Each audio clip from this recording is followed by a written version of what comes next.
हे बघितले की नाही? याच्यामध्ये 12 मराठी वाक्य. समजा आंबा खाण्यावर जर मला क्रिया करायची असेल, कशावर? आंबा खाणं. कशावर? याच्यावर 12 वाक्य बनवायचे असेल. मी पहिले सांगितले टेन्सचे प्रकार किती किती रे? 3. कोणकोणते?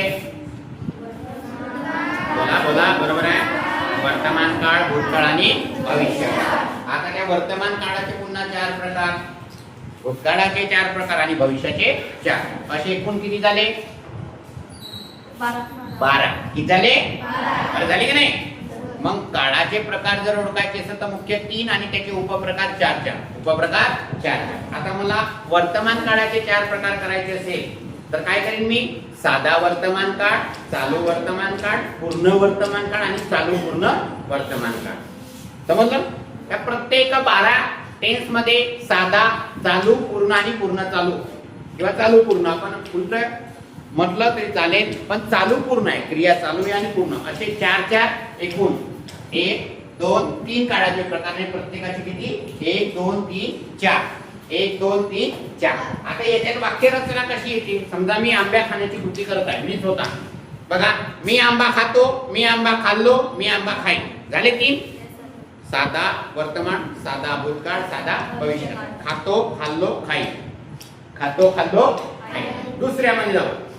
चालू मध्ये खाताय, आता खाताय. मग काय? मी आंबा खाताय, मी आंबा खात होतो, मी आंबा खात असेल. झाले? चालूचे झाले ना? तिसरं, क्रिया पूर्ण झालेली आहे, त्याला म्हणतात पूर्ण काळ. कोणता म्हणतात? मी आंबा खाल्लेलो आहे, मी आंबा खाल्लेलो होतो, मी आंबा खाल्लेलो असेल. Okay, done.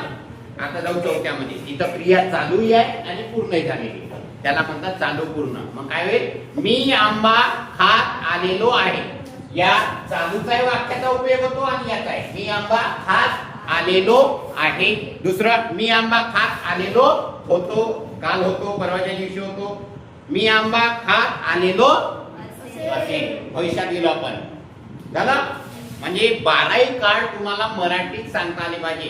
मी आंबा खातो, मी आंबा खाल्लो, मी आंबा खाईन, मी आंबा खात आहे, मी आंबा खात होतो, मी आंबा खात असेल, मी आंबा खाल्लो आहे, मी आंबा खाल्लो होतो, मी आंबा खाल्लो असेल, मी आंबा खात आलेलो आहे, मी आंबा खात आलेलो होतो, मी आंबा खात आलेलो असेल. आता हे झालं मराठी. काय झालं? मराठी. इंग्लिश मध्ये खूप सोपं आहे. कोणत्या याच्यात V1 V2 V3 लागते हे तुम्हाला पहिले समजलं पाहिजे. त्याच्यासाठी ऍक्शन वर्ड आहे. कोणते वर्ड आहे? ऍक्शन. ऍक्शन वर्ड म्हणजे आपण जी ऍक्शन करतो. मी प्ले, कशाची ऍक्शन केली? खेळण्याची. कशाची? खेळण्याची. मला अभ्यासाची ऍक्शन करायची आहे, काय म्हणतो? स्टडी. काय म्हणतो? मला झोपण्याची करायची आहे तर स्लीप. मग स्लीपचा V1 V2 V3 V4 माहित पाहिजे. माहित पाहिजे की नाही? अजून आहे. इथं समजा मी आय वापरलं, आता काय वापरलं? आय. पण ही शीट वापरलं तर कुठं काय लागते? काय की नाही? मग तुम्ही म्हणाल का I sit on the bed, पण ही लागलं तर तुम्ही, मी तुम्हाला सांगणार आहे तिचं. पण याच्यामध्ये जर आता मी तुम्हाला सांगितलं मी आंबा खातो, मी पलंगावर झोपतो, मी पलंगावर झोपतो, मी खुर्चीवर बसतो. मग हा याच्यामध्ये बघा ते आणि तो, लो ले, इन तो आहे, तो होतो, तो असेल. लो आहे, लो होतो, लो असेल. याच्यात त लो आहे, त लो होतो, त लो असेल. आता खाल्लो असेल, लो कायला? खाल्लो, बसलो, उठलो म्हणतो ना आपण. तर हे जे वाक्य आहे, एखादा वाक्य दिला. आता मी तुम्हाला एक वाक्य देतो. मी पलंगावर बसत होतो. कोणता टेन्स आहे? मी पलंगावर बसत होतो. मी पलंगावर बसत होतो. बोला. चालू भूतकाळ. म्हणजे होतो आला शब्द. बसत कंटिन्यू. बसत म्हणजे कंटिन्यू. समजलं? समजलं का रे? मग तुम्हाला वाक्य आता दिलं होतं मी. कोणतं वाक्य दिलं होतं?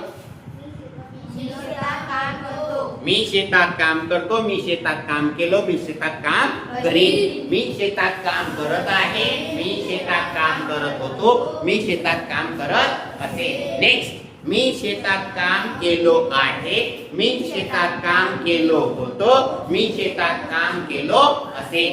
नेक्स्ट, मी शेतात काम करत आलेली आहे. आहे. मुलगी, मी शेतात काम करत आलेली आहे. मुलगा काय म्हणाल? मी शेतात काम करत आलेलो आहे. नेक्स्ट, मी शेतात काम करत आलेलो होतो. मी शेतात काम करत आलेलो असेल. आहे म्हणजे